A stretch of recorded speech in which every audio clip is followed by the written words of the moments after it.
Let me tell you the story of a man who rose to power with promises of change, but left a trail of controversy and suspicion that will forever define his legacy.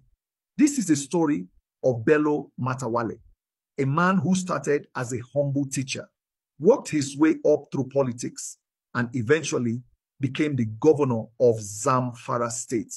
But behind his political ascent and promises of peace lies a myriad of questionable decisions and corruption that would come to haunt him. Matawalle's journey seemed promising. Elected as governor in 2019, he came into office at a time when Zamfara was grappling with insecurity, insurgency, and severe economic challenges. The people were desperate, and Matawalle made bold promises to bring a new era of peace and prosperity and to restore order in a state that had been plagued by banditry. The hopes of the people were high. Was he the man to bring about the change they so desperately needed? But as the years went by, a dark side of his governance began to emerge.